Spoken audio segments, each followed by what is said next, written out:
One day in high school, I was hanging out in the pit, which is where all the social rejects would gather. I tried to approach this girl I had a crush on to talk for a moment, only for her tall friend to literally pick me up and bring me to the garbage can. The girl I had a crush on told him to stop. She basically yelled at him.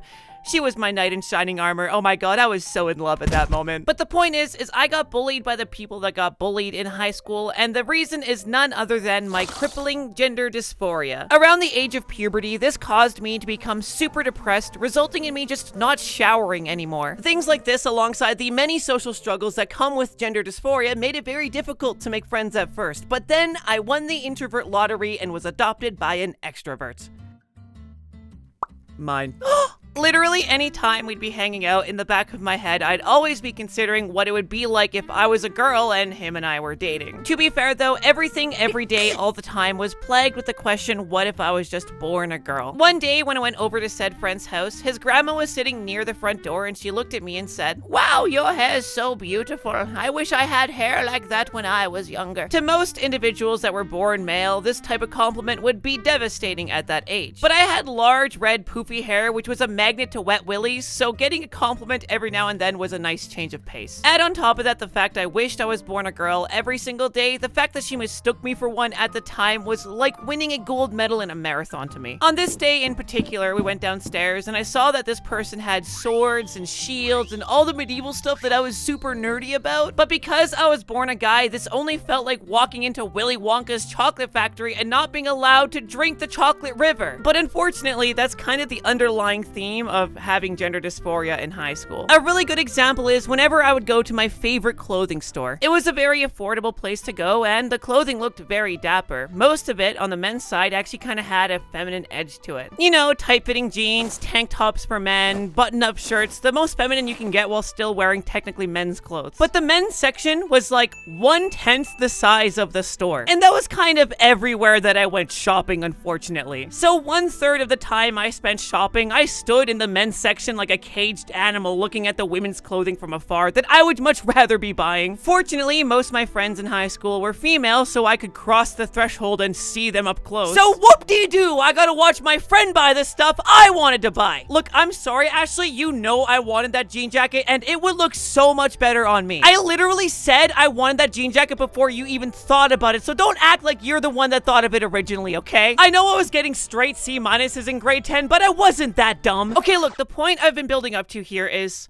Ashley is not to be trusted, okay? I don't know how we ended up here, but this is where we ended up. Up until I got into high school, I had always held hope that somehow I would magically turn into a woman. But day by day, month by month, that just didn't happen and things did get worse. But fortunately, as my crushing reality got heavier and heavier, I did develop a coping mechanism called World of Warcraft! Part 1 was mostly irrelevant. I simply yearned for the mines. I would go home and hit rocks all day until shiny little stones came out, and that was all the endorphins my little brain could handle. It was doing pretty good with that. Part 2 is much more relevant as I joined a role-playing server at that time. If you don't know what that is, congratulations, I'm proud of you. You've probably touched grass more than I have in my life. The core component is largely social, as it revolves around interacting with other players. You create your own character alongside a personality and a backstory, and then you interact with other players' character as your character. It's all about immersion. I made a human female paladin because I am indeed a basic bitch, and so I embarked on my journey, leveling up as much as I could until I hit a place called Goldshire. When I arrived at this location, I had no idea what role-playing was, but I knew something was horribly off. This confined inn had more people than I'd ever seen in the game collected in a spot at one time. And look, I'm not going to talk about Goldshire here, okay? Just know that I found out very quick that it was not a place for me. What I can say is within this location, I found out there's a feature in the game that allows you to play dice. So within World of Warcraft, there's several user-generated games you can play. So after a few hours of trying to navigate this dreadful place, I still had no idea what role-playing was, but I did know the devastating consequences of gambling. Of course, this isn't me advocating for gambling. All I'm saying is, as a kid, I found yet another way to get scammed online, looking at you, RuneScape. But thankfully, it didn't take long long for me to meet someone that took me far away from Goldshire. I would consider this person my first online friend, and they told me what role-playing actually was and showed me some very healthy communities. Over the course of about 2 years, I partaked in some vampire RP, some college dorms RP, some murder mystery RP, all of which belonged to a guild I was in. For the first time in a very long time, I felt like I had a place of belonging. I would start to open up and actually gain some confidence that would follow me in my day-to-day life. Okay, just like the simulations. Moving forward, I would make quite a bit more friends, all while trying my absolute best to blend in as a cis straight male. But even when I was trying, I wasn't really trying that hard. My idea of a good workout routine was chest muscles on Monday, chest muscles on Tuesday, chest muscles on Wednesday, until eventually I had bigger pectoral muscles than any cis woman around me. If flexing my chest doesn't cause the button on my shirt to fly off and crack a window, I am not working out hard enough. And I need you to understand that as far as mannerisms go, I tried really hard to blend in. Anytime I'd find myself blissfully frolicking or skipping with a pocket full of whimsy, I would stop, remove the whimsy, then frolic to my destination with purpose like a real man. Pair this with the fact that I usually had a sweater tied around my waist, and you are looking at the pinnacle of masculinity. Which, by the way, a sweater around the waist is not a compromise to a skirt, okay? It's just good fashion sense and good fashion economy. Even if it was a sauna outside, I knew to take the sweater with me if I wanted to slay. And despite using only men's clothes, that's all I ever did. Like I mentioned earlier, I would wear a nice fitting button-up shirt and slim fitting jeans with rips on them. You combine this with a zip-up sweater and you have at least 3 or 4 outfits anywhere you go, and all of them absolutely crush. Gender dysphoria didn't stand a chance against this combination, just like some of my friends that thought they could dress better than me. You know who you are.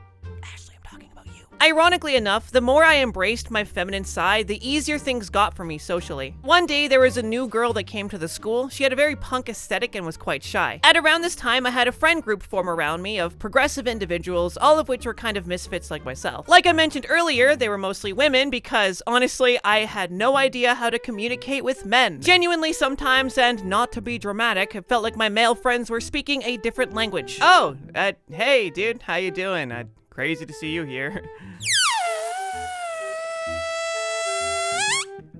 Dude, are you a balloon? On top of that, I didn't really mesh with the humor of my male friends, so I just didn't really hang out with them because it was awkward. But as I was saying, this new girl was sitting on the bus one day. I was in the back with me and my friends, so I just approached her and asked if she wanted to come hang out, and she did. She became one of my best friends for many years and an integral part of the group. The only reason why I was able to do that was because at this time I was embracing what I thought to be flaws at one point, which were actually my greatest strength. The only times in my life where I've been completely antisocial and depressed is because I forced myself to try and be man. Ergo therein, therefore, gender norms, bad. Most nicknames from my friends in high school would pertain to me being a girl of some kind. These weren't necessarily derogatory, I was just a very flamboyant individual, what can I say? Because in my household I couldn't date men, I dated women that were very masculine. Except for the one time I did date a guy. Him and I were both closeted and we both came out as trans around the same time after high school. There's a video right here if you want to hear more about that. If you like stuff that is free, this video is sponsored by G-Subs. Get some 100% free packets sent to your door with the link down below to decide if you like it before you buy it. If you decide you like it, use code GENDERFLUID to save 10% off and support the channel directly. It's delicious, but you're not going to believe that until you try it yourself, so the link down below is for you. Thanks for watching.